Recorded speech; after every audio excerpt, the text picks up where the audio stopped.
सबका साथ सबका विकास। एक समय की बात है, एक छोटे से गांव में एक बहुत ही नेक और मेहनती लड़का रहता था। उसका नाम राजू था। राजू का सपना था कि वह एक दिन अपने परिवार की मदद करे और उन्हें गरीबी से दूर रखे। राजू के पिता उसे बहुत ही सीख देते थे और उन्होंने उसे सदैव सत्य और मेहनत करने का महत्व सिखाया। एक दिन राजू के पिता ने उसे एक गांव के धनी व्यापारी के पास काम करने के लिए भेजा। व्यापारी के यहाँ काम करते समय राजू ने ध्यान से देखा कि उसका मालिक लोगों के साथ बदसलूकी करता था। व्यापारी केवल अपने हित की सोचता था और उसे केवल पैसे की चिंता थी। राजू को देखकर दूसरे लोग भी बहुत परेशान थे।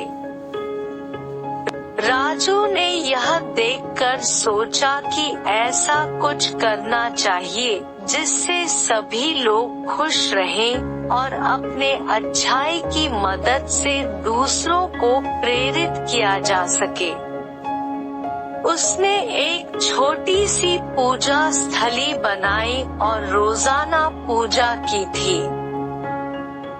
राजू की मेहनत और सदैव सत्य के कारण गांव के लोग उसके प्रति बहुत आदर और सम्मान रखने लगे। धीरे धीरे व्यापारी ने राजू की सफलता के बारे में सुना और उसे भी खुशी हुई।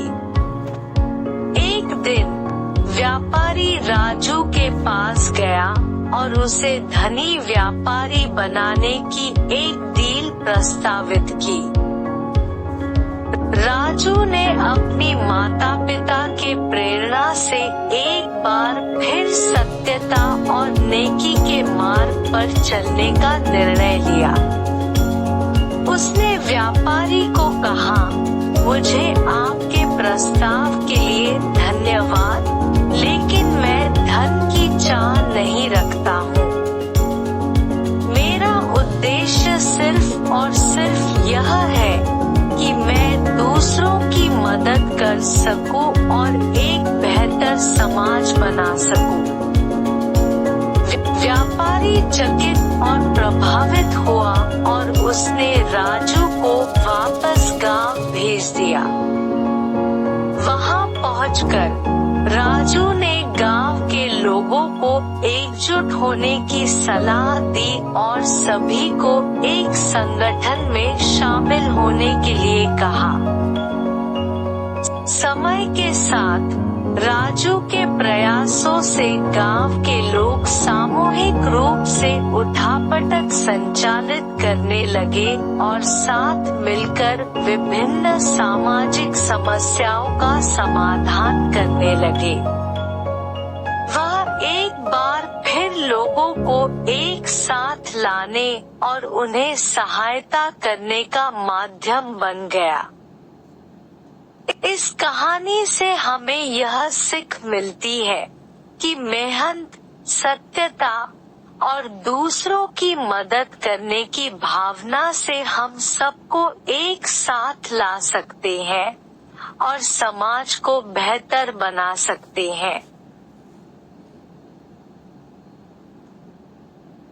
हमें सिर्फ अपने हित की सोचने की बजाय सामाजिक सहयोग की दिशा में प्रगति करनी चाहिए।